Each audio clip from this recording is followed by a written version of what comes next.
ये खबर KR मंगलम university द्वारा प्रस्तुत की गई है। कि मैं एक ह्यूमैनिटेरियन ग्राउंड की बात करती हूँ, मैं एक इंसानियत की बात कर रही हूँ। एक इंसानियत की बात करते हो, ABC 2023 है हमारे पास, तो उसमें पिक एंड ड्रॉप का फैसिलिटी है। सिर्फ पिक करके आप शेल्टर में बंद नहीं कर सकते बच्चों को, उनका राइट है। मेरे पास आर्टिकल 19 है, मेरे पास आर्टिकल 21 है, मेरे पास आर्टिकल 51 AG है, जो सिखाता है कंपैशन फॉर एनिमल्स, जिसमें हमें बताया गया कि हम हर जीव को बचाएं। सर 51 आर्टिकल AG में आर्टिकल जो 51 AG है मैं भूल जाऊं? मैं अपने फंडामेंटल राइट्स ड्यूटीज भूल जाऊं? मुझे अगर एक कुत्ते को प्यार करके उसको बचाना है मैं भूल जाऊं? मैं जानवरों को कटने से बचाने के लिए अभी PIL जो स्लॉटर हाउसेज का भी एक होता है ना रूल, रोडों पे मुर्गे कट रहे हैं, मछलियां कट रही हैं, और आप देखेंगे धूप में घोड़ा गाड़ी वाले खूब अपना वो लेके बेच रहे हैं सामान, कोई रोकता है? Sir drought and pact act है 1965 का, जिसमें कि 37 डिग्री से ऊपर अगर जाता है तो आप जानवर से काम नहीं करा सकते हो, घोड़ों से किसी से भी काम नहीं करा सकते हो। 37 डिग्री के बाद वो काम नहीं करेंगे, रोड पे रहते हैं। सर सराय खाली नोएडा से मैंने सारा उठवा दिया, मेरे पास है उसकी वीडियो। कल एक दिखा, मैंने कहा यहाँ नहीं खड़ा हो सकता, फिर उसको समझाया, मैंने कहा पुलिस बुला लूंगी, NHAI को कंप्लेन करा। सर कोई इस चीज को ध्यान ही नहीं देता। हम कुत्तों की बात कर रहे हैं, हम गायों की बात कर रहे हैं ना सर। गाय मेरी माता है, मैं रोज पन्नी खाती है। इतनी गौशाला की वीडियोज हैं जिसमें बछड़े मर रहे हैं और गायों के साथ रेप हो रहा है। सर कुत्तों के लिए शेल्टर बन जाएगा? कुत्तों के लिए सर शेल्टर कोई नहीं बनाएगा, खर्चा बहुत ज्यादा है, और उनके साथ भी शेल्टर बना के उनको खाना नहीं दिया जाएगा। ये आप भी जानते हैं, हम भी जानते हैं। तो हमारा यही है कि इस चीज को रिव्यू किया जाए। अगर हम सनातन धर्म की बात करते तो सनातन धर्म में कुत्तों को मारने का नहीं है। और जो बाइट का केसेस उन्होंने बताया सर, मैंने अभी शायद किसी को दिखाया है, अगर आपको तो मैं वीडियो दिखा दूं। 160 डिग्री में बच्ची मर गई, उसको सब कहते हैं पागल होगी, अपने बच्चों को काट रही है। 107 डिग्री 104 डिग्री में आप क्या कर लोगे? इंसान हो कि क्या कर लोगे बताओ? और इस चीज को मैं कहती हूँ कि कर लो। 2 महीने के बच्चे को आपने उसमें डाल दिया, एक तंदूर में, कोई बोल नहीं रहा उसके लिए, अरेस्ट हो जाते, 50 रुपए छूट जाते। हमारे तक अभी प्रिवेंशन क्वालिटी एक्ट जो 1960 की है, जिसका फाइन 50 रुपए था, उसको नहीं बढ़ाया गया है। मैम जो अथॉरिटीज को डायरेक्शन दिए हैं सुप्रीम कोर्ट ने ABC रूल को सर इम्प्लीमेंट करने की बात, क्या इम्प्लीमेंटेशन होगी सर? स्टेलाइज नहीं हुए अब तक बच्चे। जी सुप्रीम कोर्ट की डायरेक्शन को आप कैसे देखते हैं? क्या जो सर सुप्रीम कोर्ट में जो विभागों की, उसमें कोई सुधार आने की उम्मीद है, संभावना है? सर सुधार होता तो बहुत पहले हो चुका होता। जो स्टेलाइजेशन थी हम लोग को अपने जेब से नहीं कराना पड़ता। मैंने लास्ट वीक ही 20 बच्चों को कराया, क्योंकि छोटे छोटे बच्चे भूखे मर रहे हैं। स्टेलाइज नहीं हो, फिर माँ उसके बच्चे पैदा करेगी और भूखे मरेगी। मैं ही तो देख पा रही हूँ बच्चों को, बाकी बाहर के बच्चों का क्या होगा? तो जो न्याय प्रणाली है उस पर पूरा विश्वास था और है, इसलिए हम अभी इसको रिव्यू के लिए भी डालेंगे। हो सकता है 5 बेंच तक जाए, मगर सर इसको आवाज तो जरूर उठाएंगे, क्योंकि कुछ चीजों के लिए हमारे फंडामेंटल राइट्स बोलता है हमारे को कि आप अपना जो व्यूज एक्सप्रेस कर सकते हैं। As an advocate, as an animal rights activist, advocate Punita यही कहती है कि मैं एडवोकेट भी बनी हूँ, इनके राइट्स के लिए बनी हूँ। जो आज स्ट्रे डॉग्स का मैटर है, उसमें एक बहुत ही इंपॉर्टेंट जजमेंट आया है, जो न्यायपालिका का एक बहुत ही अच्छा कदम है, बहुत अच्छा जजमेंट है। मेनली जजमेंट को 3 पार्ट्स में बांटा गया है। फर्स्ट जो पार्ट है वो रिगार्डिंग मॉडिफिकेशन, जो एप्लीकेशन थी जजमेंट के रिगार्डिंग, जो पहला था उसके रिगार्डिंग दी हुई थी, उसमें है। सेकंड पार्ट में जो SOP है, जो स्टैंडर्ड ऑपरेटिंग प्रोसीजर है, उसके रिगार्डिंग है। और जो थर्ड पार्ट है वो स्पेसिफिकली थोड़ा सा ज्यादा इंपॉर्टेंट कहूंगा, क्योंकि उसमें compliance by states and duties की बात की गई है। मेन बिंदु ये है तो आर्टिकल 21 के अंतर्गत ये चीज बहुत ही ज्यादा, आर्टिकल 21 के अंतर्गत ये चीज बहुत ज्यादा इंपॉर्टेंट मानी गई है कि जो लोग हैं, जो बच्चे हैं, बूढ़े हैं, बुजुर्ग हैं, उन सबको एक राइट टू लाइफ है, और वो एक बहुत ही इंपॉर्टेंट है, ताकि वो बिना किसी फियर के सोसाइटी में, समाज में कहीं भी आ जा सके, चाहे वो एयरपोर्ट्स हो, स्कूल्स हो, कॉलेज हो, सड़कें हैं, रोड हो, पब्लिक प्लेसेज हो। तो एक तो ये है कि जो स्टेट गवर्नमेंट्स है और यूटीज हैं, जो पिछले ऑर्डर्स थे कोर्ट के, उनको भी, और जो आज का ऑर्डर है उसका जो कॉम्प्लायंस है उसे इंश्योर करेंगी।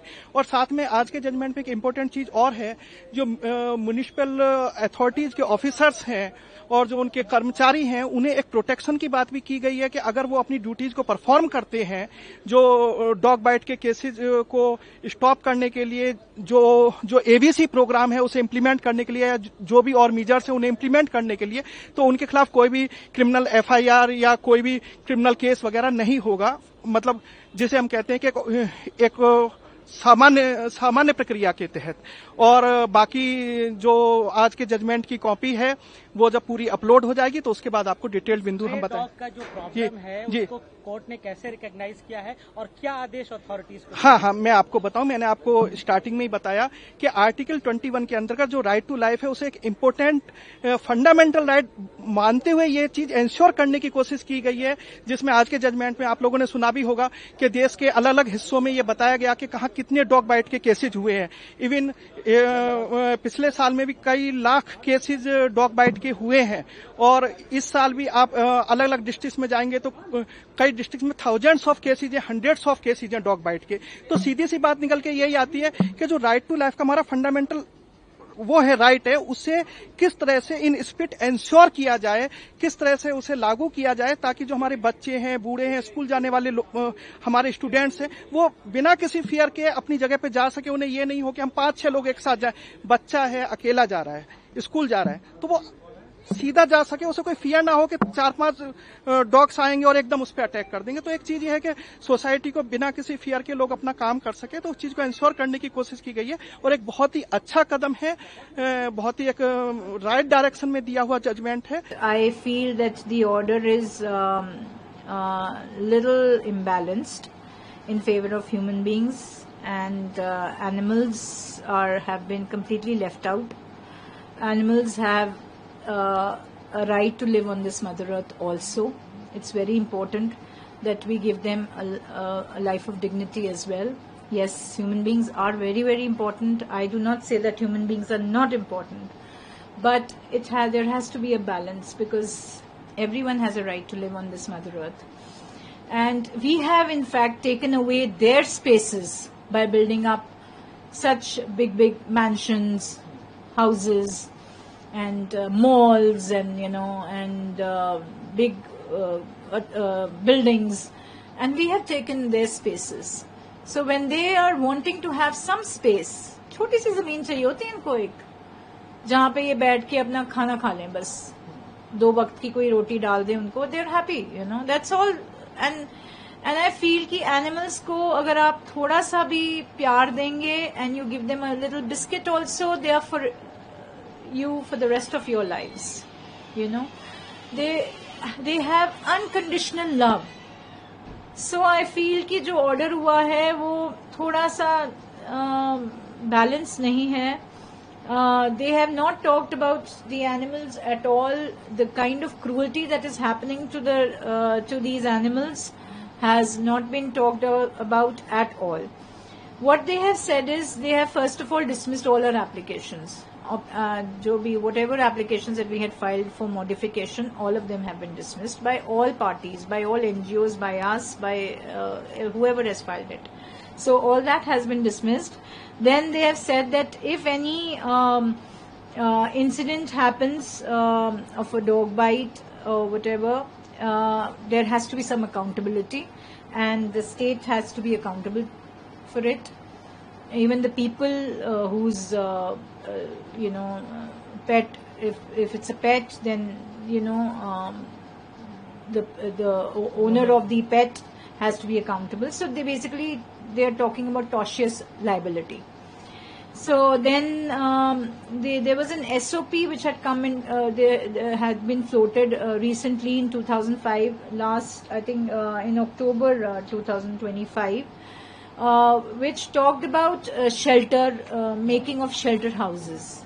So that SOP was completely not acceptable to all dog lovers, because the kind of cages that were being talked about, ki yahan pe itne chote, the measurement of the cages was very small, and these dogs are territorial in nature. So if you put one dog in those small cages, or 3 dogs or 4 dogs or 5 dogs in those cages, there'll be fights, and where there'll be fights, there'll be injuries also. When there are injuries, there'll be diseases also, and these diseases will be transmitted to human beings also, because the human beings are looking after those shelter homes, So that was not acceptable, but they said, the Honorable Supreme Court has said that we are not going to interfere in that SOP.